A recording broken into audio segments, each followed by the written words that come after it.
me just get my screen happening. Okay, good. Okay, fantastic. Right, guys, I'm just going to quickly talk about how Indonesia is going to be competitive in these three markets. We would have covered some of the stuff that the two and Simon have gone over. So let's move on from there. Okay. So what are the issues to consider? Okay. That's IEEFA. We've gone through that. That's good. I think, look, Indonesian exports are down this year. Vietnam is going to add 8.5 gigawatts, as Tu has already said. And this is going to add 21 million tons to the demand base of 50 by 2024. And if you add up the incremental from 50 million, it's 62. So that's where Tu's 62 number comes from. And then like China, Vietnam has a very big cement, steel and cement sector, 100 million tons cement, 20 million tons of steel. Bangladesh, best case scenario, because we're using an average utilization rate, but Simon has already said the utilization could actually be lower than what we had forecast. So best case, about 13.5 million tons. Okay, how can Indonesia try to get into these markets? Obviously, cement, high ash coal would be quite interesting. Also coking type coals, but Australia is there. Australia is a big problem for Indonesia, and we can talk about that afterwards. Okay, so moving on. Can you make it full screen? Oh, full screen. Oops. Okay, hang on a minute. Let's try this. Oops, nope. So sorry. Okay, better? Okay, good.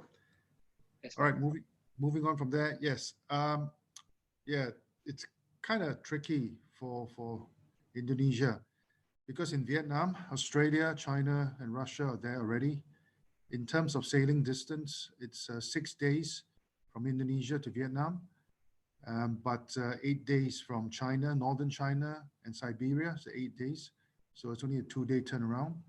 In terms of coking coal, Australia is established. For cement, we need high ash coals. Bangladesh, Indonesia is closest, but the bad news is that the steel and cement capacity is half of Vietnam.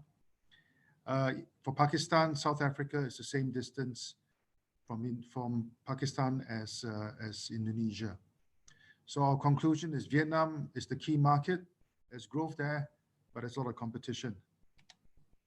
So yeah, this was the exports. Tu's gone through that already. Yeah, China and India are down. Yep, and the real issue is that do these recover and do the new markets give us opportunities, right?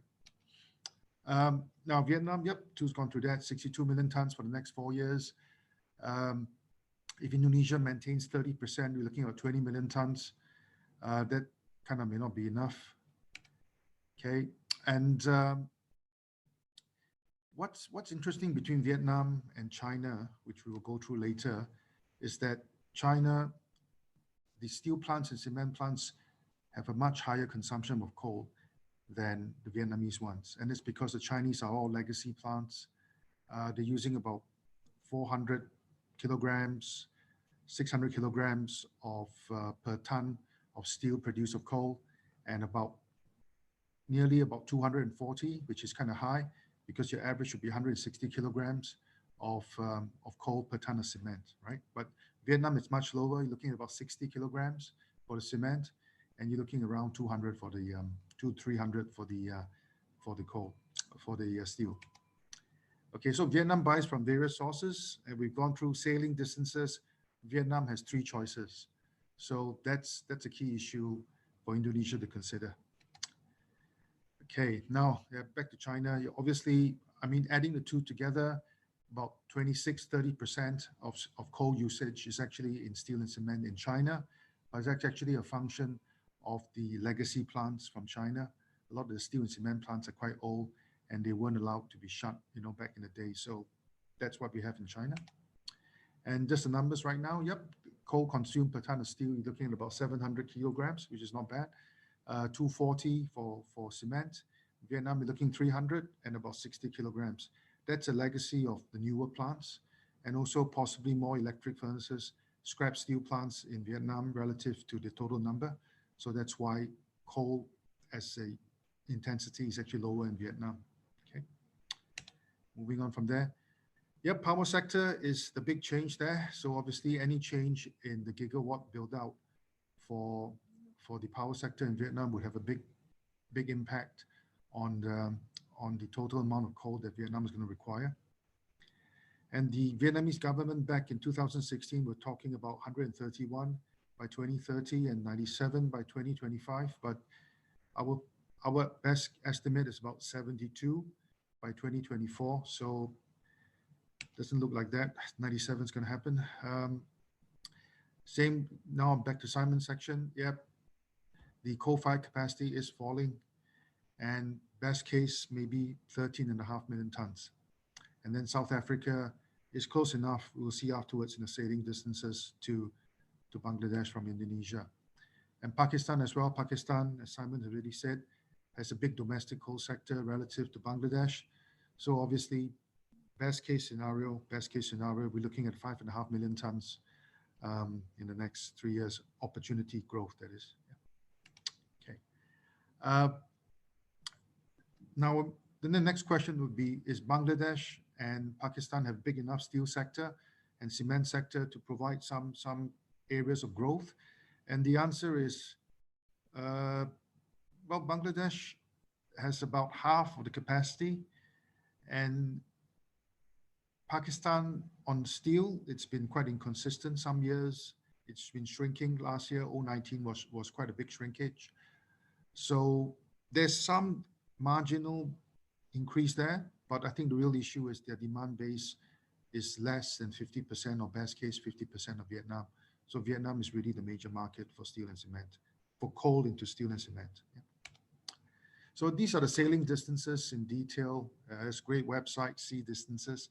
The reason why we've gone to this exercise is that, and this is where Australia comes in, when you have such a market that has so many choices as Vietnam, it's really going to boil down to how soon they can get their coal, delays, disturbances, etc. And this is where Vietnam is quite well placed, because 6 to 8 days, vessels can get there from wherever they're sailing from, right? And Australia has a big issue because their rail and port is on take or pay. And take or pay is quite interesting because what it does is that it manages the risk for the infrastructure provider. So you borrow billions of dollars from the bank, and then you force the users to pay for this over the next 20 years, right? The theory is that their transport infrastructure costs should not cause them to have losses because the coal price should remain high. That's the theory. Where it doesn't work was back in sort of 2008, for some periods in 2015, when you've had people willing to take losses instead of cutting coal production. And when you do that, you put stress on other suppliers in the system like Indonesia, right? Because there's no take or pay arrangement. So the suppliers have the option to lower production, but Australia doesn't really have that option. So this is where the sailing distances from Australia may not be as relevant, because you don't have a choice, right? You either have to pay for the transport, or if you close your mind, you still got to pay for the transport. So this is a structural issue that has to be addressed on all sides. And frankly, it's still a long way to play out. Yeah. Okay. Moving on from there. So in concluding, what are the opportunities for Indonesia? Vietnam, obviously, is the biggest opportunity. I mean, the coal build-out, power build-out has been reduced, but it's still on.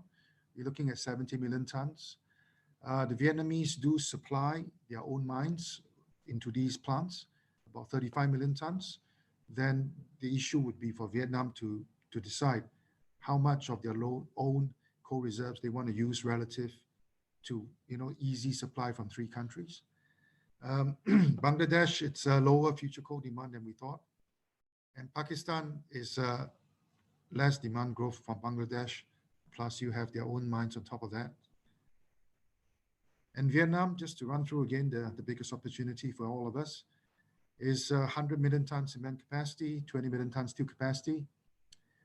If Indonesia can try to tap into these 2 markets, there's an opportunity there. You need high ash coals for the cement. but intensity is low. Coal intensity is low for cement. For steel, looking at coking type coals, obviously Australia, some supplies out of China are your main competition. And then Vietnam is very well placed to decide which supplier they want to buy from.